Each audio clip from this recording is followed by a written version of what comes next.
Good evening, visitors. Welcome to the Australian War Memorial's last post ceremony.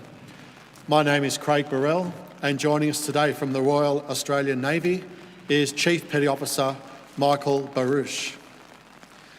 We welcome the veterans who have served, those that are still serving, and the families that love and support them. We acknowledge the members of RSL and Services Clubs Association, RSL Victoria and RSL Queensland who are watching the broadcast of this ceremony across Australia. During this evening's ceremony, wreaths will be laid at the base of the pool of reflection by visitors to the memorial. If you're able, please stand and join in singing the National Anthem.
The Australian War Memorial was the vision of Charles Bean, Australia's First World War official historian. Bean landed with the Australian troops on Gallipoli and stayed with them at the front through to the end of the war. The idea of this national memorial and museum came to him at Pozières, France, in the depths of the bloody fighting of 1916. Bean's idea was that this would be a place where families and friends could mourn their loved ones buried in faraway places.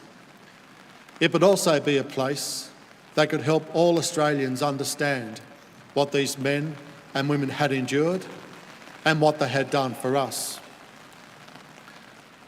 Bean's vision, to which we remain true, is best expressed as inscribed in the entrance to the memorial's galleries. Here is their spirit, in the hearts of the land they loved. And here, we guard the record which they themselves made. Tonight, we will read the story behind just one of those on the Roll of Honour, which lists the names of more than 102,000 men and women who have given their lives for us in war and on operations for more than a century. But first, we present a lament, Flowers of the Forest. Wreaths or floral tributes will now be laid at the base of the pool of reflection.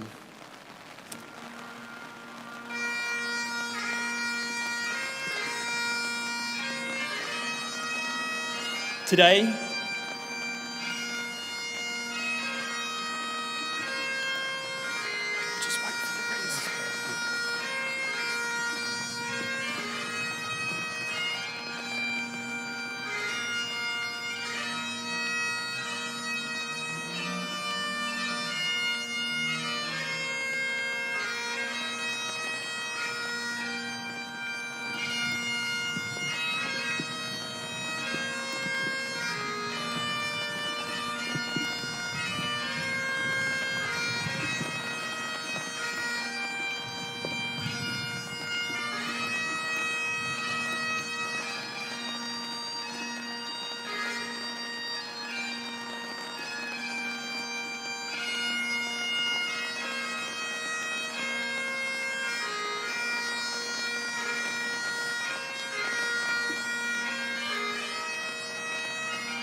Today we remember and pay tribute to Private William Blake. William Blake's date of birth is not known, nor is his place of birth or the names of his parents. When he was around 7 years old, while he was attending Auburn Public School in Western Sydney, Blake was adopted by Jessie Madison. He had no known relatives. Blake went on to work as a packer until enlisting in the Australian Imperial Force in April 1915, giving his age of 18. Allotted to reinforcements for the 2nd Battalion, he undertook initial training before embarking for overseas service on board the transport ship HMAT Kurula on the 16th of June 1915. Private Blake joined his unit on Gallipoli in early August as it became involved in an attempt to break the stalemate that had developed around the beachhead. In order to create a diversion to draw Turkish reserves away from the attack at Hill 971, the battalion took part in the attack at Lone Pine. After gaining possession of the main enemy line, the Australians were subject to 3 days of counterattacks. After starting the action with 22 officers and 560 other ranks, the battalion lost 21 officers and 409 other ranks killed or wounded. Blake was amongst the wounded, receiving a gunshot wound to the buttock on the 6th of August. He was evacuated to hospital on the Greek islands of Lemnos, but died of pneumonia on the 20th of August 1915. His date of birth is unknown. His adopted mother guessed he was around 20 years old. His remains were buried in Portionis Military Cemetery. His name is listed on the Roll of Honour on my right among almost 62,000 Australians who died while serving in the First World War. This is but of one of many stories of service and sacrifice told here at the Australian War Memorial. We now remember Private William Blake, who gave his life for us, for our freedoms, and in the hope of a better world.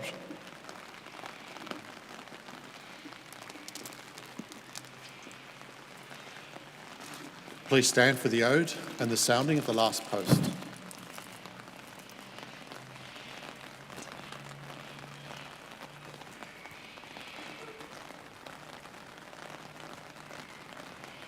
They shall grow not old, as we who are left grow old. Age shall not weary them, nor the years condemn. At the going down of the sun, and in the morning, we will remember them. We'll remember them.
lest we forget. Lest we forget.